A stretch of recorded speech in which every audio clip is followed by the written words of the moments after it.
लग्नाचे दागिने म्हणजे श्रीमंत पेशवाई दागिने, नाशिकचे सुप्रसिद्ध सराफ मयूर अलंकार सराफ।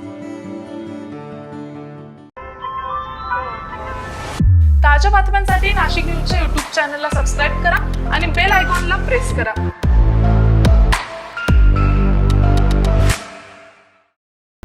नाशिकच्या पंचवटीत धाडसी पद्धतीने ज्वेलर्स दुकानावर दरोड्याचा प्रयत्न करणाऱ्या आंतरराज्य टोळीचा अखेर पर्दाफाश करण्यात आलाय। दरोडा टाकून थेट पंजाबला पळालेल्या आरोपींना पोलिसांनी सिनेमॅटिक स्टाईलने पकडत मोठी कारवाई केली आहे।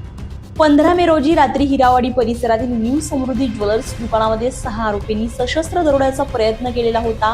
गावठी कट्टा आणि एअरगनचा धाक दाखवत सोन्या चांदीचे दागिने लुटण्याचा प्रयत्न करून आरोपी फरार झालेले होते। मात्र या प्रकरणी पंचवटी पोलीस ठाण्यात गुन्हा दाखल करण्यात आलेला होता।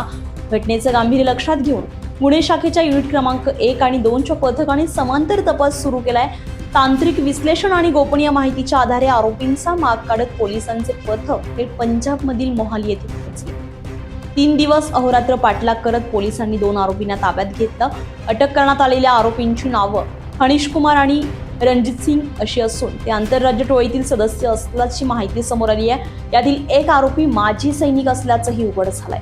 दरम्यान या दरोड्यावेळी महिला व्यावसायिक नैना पगारिया यांनी दाखवलेल्या धाडसामुळे मोठी लूट टळली होती।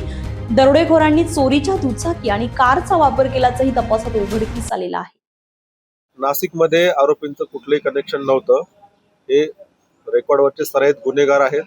ते रॅन्डमली नाशिकमध्ये आले आणि ते नाशिकमध्ये येऊन 2 दिवस सतत रेकी केली आणि त्यांनी ठरवलं की कुठल्या ठिकाणी त्यांना दरोडा करणं शक्य आहे। त्यांचं नाशिकमध्ये कुणाशी काही कनेक्शन नाही। या अगोदर त्यांच्यावर देशभरातील गुन्हे दाखल आहेत आणि त्यांच्यामध्ये मुख्यतः उत्तर भारतामध्ये अशा प्रकारचे गुन्हे दाखल आहेत। सर, यातला एक जो आरोपी आहे तो आर्मीमध्ये असल्याचं काय त्याची हिस्ट्री आहे आणि हा कसा काय हा पूर्वी सैन्य दलामध्ये होता आरोपी। त्याचं पूर्वीचं तिथलं त्याची नोकरी झालेली आहे। सध्या तो सैन्य दलामध्ये नाही, मात्र त्याची पूर्वीची नोकरी सैन्य दलामध्ये झालेली आहे। सर, कुठून ताब्यात घेण्यात आले? ह्या आरोपींना पंजाबमधून ताब्यात घेण्यात आलेला आहे, मोहाली येथून।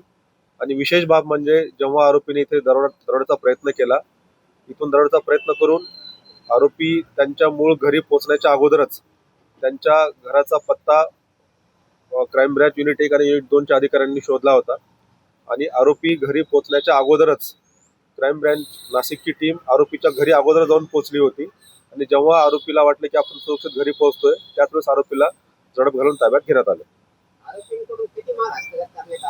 या गुन्ह्यामध्ये आरोपींनी कुठलाही मुद्देमाल चोरलेला नव्हता। त्यांचा प्रयत्न फसलेला होता, त्यामुळे आरोपींकडनं काही मुद्देमाल हस्तगत नाही। सध्या ताब्यातील आरोपींना आज नाशिक न्यायालयात हजर केलं जाणार असून पुढील तपास सुरू आहे। नाशिक पोलिसांच्या या कारवाईमुळे आंतरराज्य गुन्हेगारी टोळ्यांवर मोठा आळा बसण्याची शक्यता व्यक्त केली जाते।